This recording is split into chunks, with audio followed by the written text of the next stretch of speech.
state with our family, I have introduced him because I've had a front row seat in his life for 38 years. I met him when I was 2, so I know I just gave away my age. But just a little backstory. I fell in love with him when I was 5, and I told him I was going to marry him. And what I fell in love with was I fell in love with his compassionate heart. And he also had a fighter heart like no other. And it was that good fight and the good fight. He would stand up for those who did not have a voice. He would give his last toy up if he had to. And one of the things I love the most about him is his love of Jesus. At a very young age, I just remember him always want to make sure everybody knew about Jesus. But fast forward, we've now been married 20 years as of May 4th. And yes, thank you. And we have 6 beautiful children. Our 3 youngest are here with us tonight. Our other 3 oldest are actually campaigning across the state. So they are all in, and that is a blessing. And they understand, where we are in this country. And that's kind of why, or exactly why we're here today. Because family values are under attack. Our faith, our freedoms. And so if you want a fighter that has experience, you'll see our slogan on the bus. It says improving conservative. And that means a lot when you're in a race in a seat that is 6 years. We want to send somebody that is proven, that has a track record, and that can back his campaign positions with not just a stump speech or a talk, but with experience, legislative experience for 2 terms in the state house. So I'll let him share that story with you. But without further ado, Josh Clark for U.S. Senate. Am I blessed or what? Well, thank you all so much for coming out on a beautiful evening when you could be doing anything else. And that tells me a lot about you, even if I don't know you yet. That tells me that you all are patriots. So thank you for vetting the candidates, taking your voting role serious. And Camille, thank you so much for having me. It's great to be here. So ladies and gentlemen, how many of you are ready to take this seat back because it belongs to the Republican Party, doesn't it? That seat, we did not lose that seat. But you know what? There's somebody in there who has taken that seat, is voting, and shouldn't be there. So how many of you are ready to send him home? Can I get an amen? All right. Well, my name is Josh Clark, as Chelsey said, and I am, by God's grace, the proven conservative that will take it back with your help. So how many of you had sleepless nights in 2020 watching what was happening to our country? How many of you couldn't believe that we were losing our country so quickly? And that's before the election.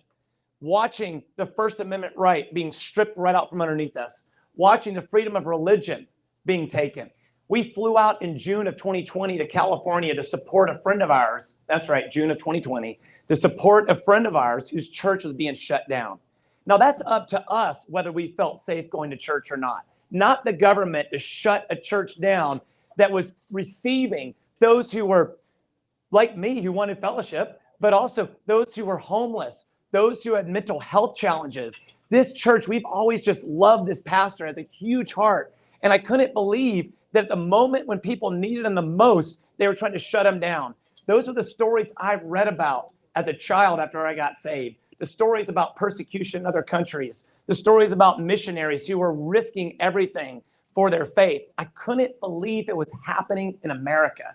And then the vaccine mandates, the doctors who are afraid to tell their patients, to give them the advice that they felt was best for them. And all of a sudden, I couldn't believe it again. This can't not be happening. Then I was watching both sides turning on one another. And I said, we've got to come together because, and this takes me back to growing up. I was blessed to grow up as the oldest of 10 children. Anybody can beat that here? There is one. Anybody can beat 10 children? Well, you're the oldest of 5. That's pretty good. You were halfway there. And my wife, by the way, is the second oldest of 12. Our parents just didn't have TVs. But now the joke's on us. But growing up, my father was a pastor of a small church. And it was truly small. That's why I say we were the poor talked about, literally. But I learned American family values, faith in God, hard work, serving others. My mother was a teacher. Any teachers in the room here? Okay. Yeah, I'm gonna get to that in a moment. Yes, ma'am. And my mother was a teacher who decided to homeschool us. And in fact, I think all of you, somebody in your family homeschooled this last couple years. So give yourself a round of applause. Thank you for doing that.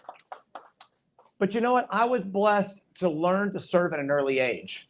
It was actually kind of forced upon me, and I wouldn't change a thing about it other than my mother's health. See, my mother, through an accident, lost a kidney, a spleen, and an adrenal. So what do you think fell on me as the oldest? I had to step up and help raise the younger siblings. In fact, if you heard there's a celebrity in the race and you're like, is that him? It's not me. In fact, I didn't even get to play organized sports. We played when we had opportunities in the backyard, but because that was a privilege. One, we couldn't afford it, and two, I had to work. In fact, I really relate with immigrants, like you talked about, who came here legally, who worked hard and came together as a family to overcome. By the way, those who came here legally are 5 times more likely to become a millionaire than native-born Americans. You know, what a great story we heard today. By the way, I loved your passion, Eugene. Love getting to follow him. It's a tough act, though. But growing up, we learned to work hard. We learned to overcome, as I said, as a family. And then my dad asked me, I started a company in high school that's still around today. So dad asked me, would I take the proceeds, the profits from that, and would I help them buy their first house? So I put off college till much later to help them buy their first home. And then in my 20s, I rolled up my sleeves and started helping get conservatives elected. That's where the proven conservative you see on my literature and on the bus, that's where it begins. Because when I was 6 years old, I asked my mother, I said, are we Republican or are we Democrat? She said, son, parties change, but principles remain. We support the party that supports life. And so, thank you. Yes, give my mother a round of applause. Lots of wisdom. So I knew then, and then the scriptures confirm that, and the Constitution, and even the Declaration of Independence says we hold these truths to be self-evident that all men are created equal and endowed by who? Their creator, these rights. And we've got to teach this to the next generation. Like, we know these things, but it's amazing. They're being lost, and that's why we're losing this country. And by the way, that's one of the things that we'll do with this U.S. Senate seat. I won't just vote like the proven conservative that I am and the track record that you can find on me, but we're also going to use this platform to reach out to the next generation, because we have to reach them and educate them like I was blessed to receive, so that they understand who they are. So we save this country. But in my 20s, I helped turn this state red. I'll never forget 2002 and 2004. Those were amazing years. And then at 30 years old, after I helped out, served in a lot of different party roles, just volunteering campaigns, at 30, I was challenged by the president of a Bible college board I served on to run for office myself. And I said halfway through, I said, give me a month. Halfway through, I said no selfishly. And then it's a story we don't have time for, but God really spoke to Chelsey and I both. And so we knew we had to step up. The AJC said we had no chance. Have you ever been called to do something that seemed overwhelming, but you knew you were supposed to do it? Well, we stepped up, we went all in, we had an incredible team, and we won. And there was great people in that race, people like Jason Thompson, the former chairman of our county, but we won 70-30 in a landslide victory. And then I went on to serve, and I'm proud of that record, to earn the Defender of Liberty Award, to help pass the fetal pain bill, to crisscross the state of Georgia with hearings to remove red tape and regulations. Because as a business owner, I know the way to help businesses thrive is get government off their back. Yes or yes? Is that right? So, but then how many of you agree that public service should be a season, not a lifetime career, right? And so I served, and then I term limited myself, and I came home. And for the past 8 years, I've served as a corporate executive vice president for an international company. But in 2020, back to where we began, those sleepless nights. And one night, a week before the election, couldn't sleep, was in my closet, praying, reading the scriptures, journaling. And when Chelsey woke up the next morning, I mean, this is crazy, but she's a witness, and I have another friend who's a witness as well. But I said, honey, you won't believe this, but something happened last night. I know I've said that I'm done with public service. I know Doug Collins' seat had opened congressional seat earlier that year. And I said, I have no interest. But that night, something changed. And I knew that God was preparing me, but I just didn't understand when or what was happening. And I said, honey, I believe it's the U.S. Senate. And then when the election, by the way, was stolen. I'm gonna let me, in the debates, I'm the only one who would answer that question. Every one of them walked around it. Even Herschel has never showed up for a debate, but walks around that issue. I warned everybody who would listen that we would have massive ballot harvesting if we mailed out millions of ballot applications like we did. And now 2,000 Mules confirms that. But I knew it instinctively. I knew it because I'd been in the trenches. I knew what would happen if we did that we could not let a pandemic cause us to do something stupid that the Democrats would leverage and use. They'd break the law, but they would use it to steal the election. And it's what happened. But anyway, even after that happened, I was asked, well, when are you running? I said, I've got plans. We're going to Costa Rica for a year to learn Spanish. And there's not time to tell you the whole story because there are a lot of pieces to the story.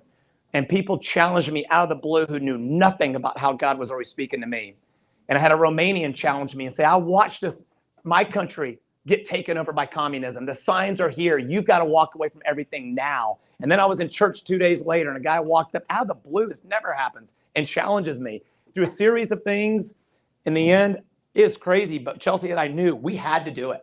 And I got the family together, and I read the Declaration of Independence to them, how they signed it off. The John Hancock huge signature. And what did they say? They pledge their lives, their fortunes, and their sacred honor. You may have heard last week about the $1 million debate challenge, and most people received it well. But of course, I know when you stand up to serve, some people are going to make fun of you.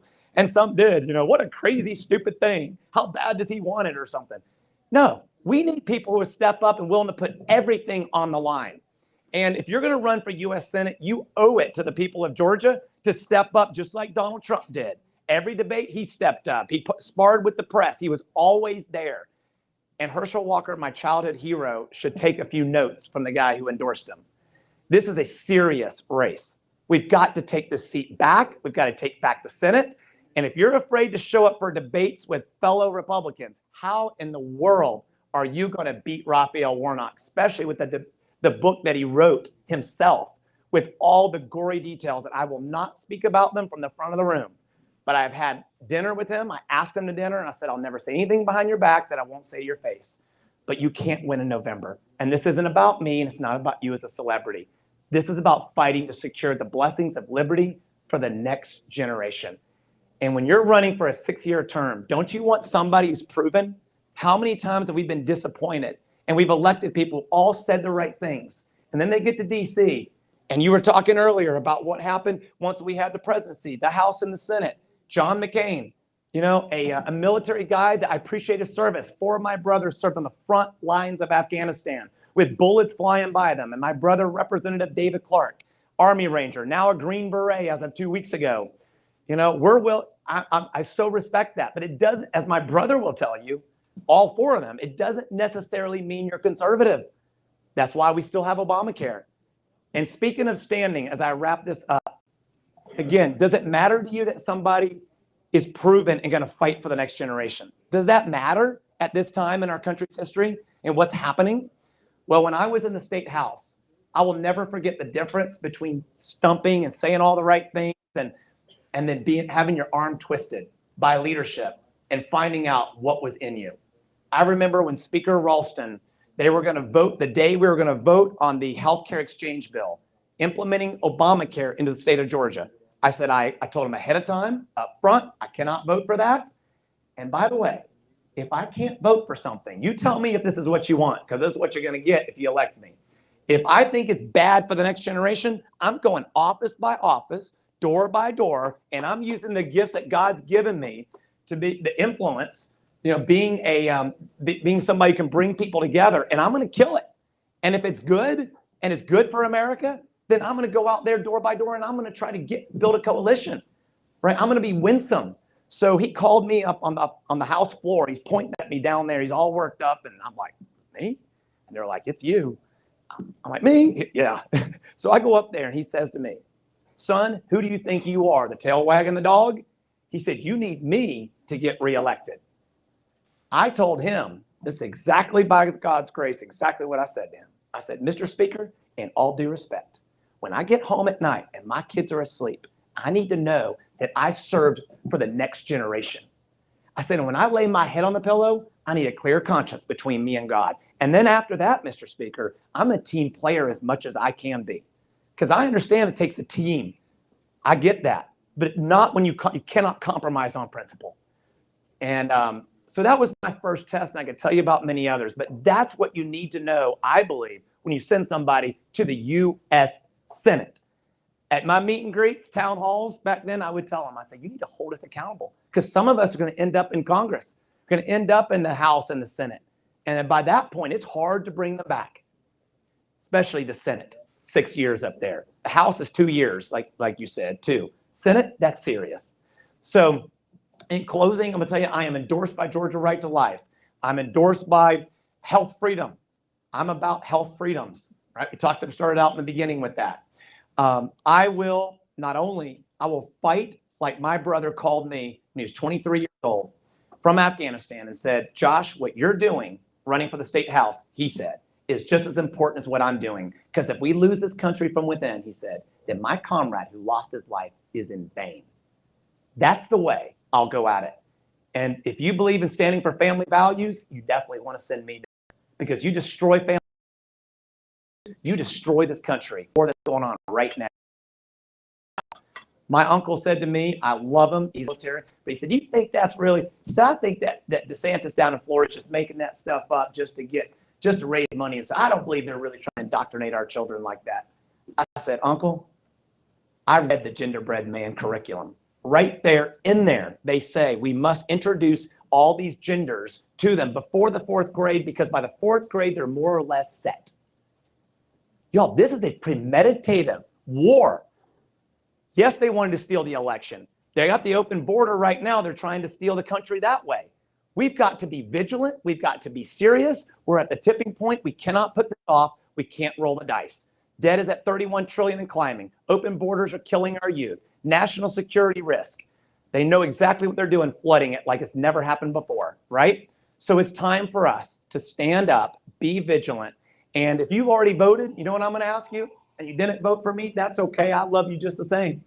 But if for some reason you changed your mind, I'm going to ask you to go out there and get 2 votes. There's plenty of people who haven't voted. Get 1 to cancel your vote. Get a 2nd to help me go up, okay? I'm going to ask you to get some yard signs on the way out. They're down at the bottom when you go out the door, leaning against a tree, and they're right there when you go out the exit door. These puppies need yards. So if you'll get 1 for you and 5 to share this next week, this is crucial. We're going to get in the runoff with Herschel. I'm convinced that we can do that. You know what happens when you're 2nd place? You always win in Georgia. So you want to be 2nd place in that runoff, and that's where we're going to be. And then we're going to win this thing in November and take back the seat for Georgia. God bless you all. God bless America. And God have favor on the next generation that we're fighting for. Amen. Thank you, guys. Thank you so much.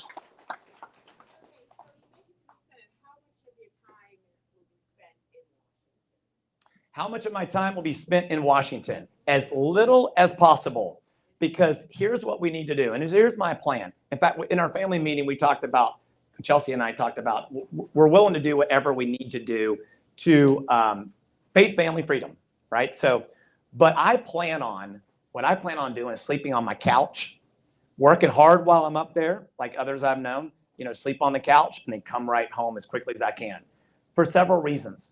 You want me to go up there and vote right. Okay, now I'm also going to make sure I build relationships with the other senators, because if you're going to fight like I'm going to fight, you also need to be winsome. You need to make sure you have relationships. That's one thing that allowed me to have that conservative voting record that I had and earn the Defender of Liberty Award and get things done. So I'm gonna make sure I build relationship. I'm not so concerned about the lobbyist is not who you need the relationships with. You need the relationships with the other senators so you can walk in their office and say, let me tell you why this is a bad piece. I know you voted against my last bill. That's okay. Here's one that let me talk to you about this bill, right? And so bring people together. But back to your point. I don't know what exactly your point or your question is, but it's a good question. Here's the other thing we need to do. We've got to go. I didn't mean that in a bad way. I'm not sure what you want to hear, but here's what it is for me. It's not just coming back home to get out of DC, but it's coming back home so we can crisscross the state. One thing I love about the Senate is every 6 years. Some people view that, and our last senator, I wasn't so impressed with how accessible they were, okay? But what you're going to see with me, very accessible. We're going to keep in that bus. I'll be crisscrossing the state of Georgia, and I will be reaching out to not just the voters to let them know what I did, but reaching out to educate the next generation. Because I am always had a heart for mentoring younger people.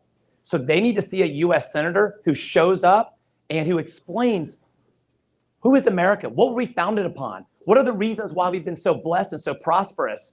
And one of the benefits of being a U.S. senator is you have the power to convene, to bring people together. So anyway, thank you for asking that question. Did that answer it for you? Yes. Just know that as long as you stay in Washington, the less Oh, you meant how long as far as terms? No, not as terms, but your personal time. Oh, yeah. I want you home because if you're Yes. there, you're going to be, you're not going to be connected with Yes. voters, and that's the problem. You get to Washington, you get Yeah. corrupted, and you sort of become a part of the swamp. Well, I started on my pilot's license before I ran for Senate. It's another reason I didn't want to run right now. Just it's one of my lifetime dreams. But I'm going to get it so that I can crisscross the state of Georgia too and still be home and sleep in my bed because I like to sleep beside her. And 20 years, 38 years knowing her. So, but we'll also be using that bus to crisscross the state as well as a family because I think it's important for them to see a family out there because families are under attack. Yes, ma'am. I don't necessarily have a question. I just wanted to address something that you said.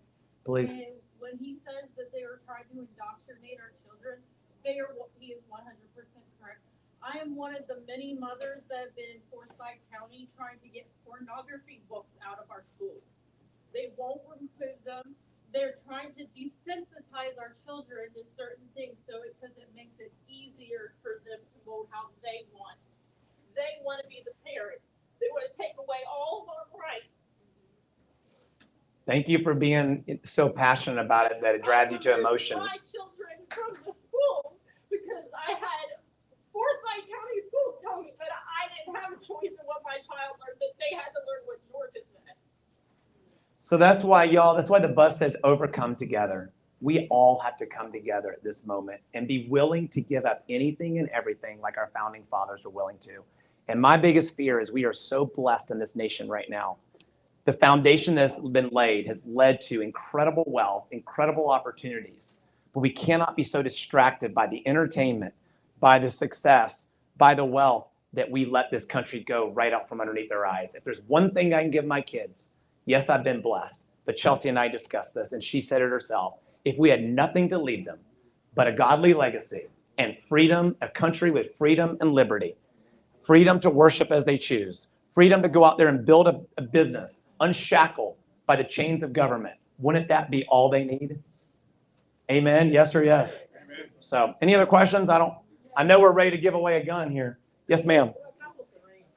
What do you do when you get a 3,500-page bill the night before you're supposed to vote on it? That's one thing.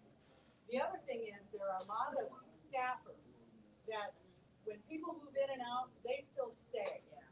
And how do you take the power away from those people doing the work?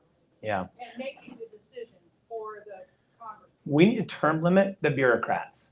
Because as much as, yes, I signed a term limit pledge, by the way, and I signed a pledge saying we will not trade stocks, did I say this earlier, while I'm in Washington, because I'm sick and tired of people going to DC and getting rich. And they all say, oh, we'll drop a bill. Why don't you just go ahead and sell your stocks and commit you won't trade stocks? And then, yes, I'm going to introduce a bill as well because we need to completely have it illegal. It should be a sacrifice and a privilege to serve. And then you want to come home because you're exhausted. You've given everything for your country and you're ready for a sabbatical and it's somebody else's turn.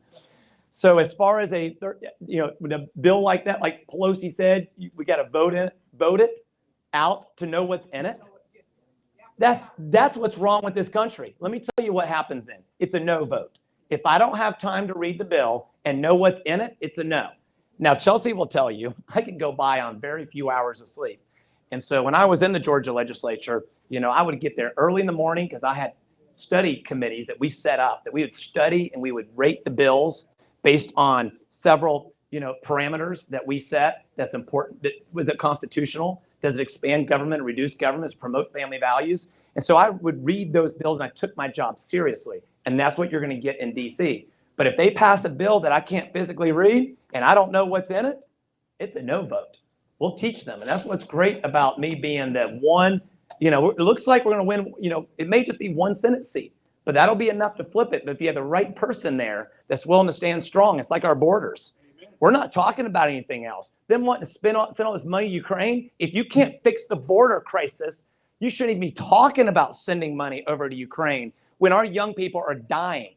Why is it America last always? It's not that we don't care about others, but our country is literally being swamped right now, right? We want them to, I said it earlier, we want them to come legally, the right way. And when you do, it's like a child who you teach a child to work, you make them work for something, they appreciate it. You come through the right way, you love this country. You let them through the wrong way, and it's not their fault, it's our fault. It's that we keep sending people, allowing that to happen. And that's who I get angry at. It's the people in Washington, D.C. that are letting it happen. Because of course people are going to come across the borders if we let them, but we hurt them. We hurt the ones coming across the border, yes, because they come across the wrong way and they're not having to do the process right to where they appreciate it and they work for it and they thrive. And it's hurting all of us in the next generation. So speaking of holding bills hostage, if you want to do that to me in the middle, pass it. By the way, the last omnibus bill passed rules at 2 a.m. in the morning.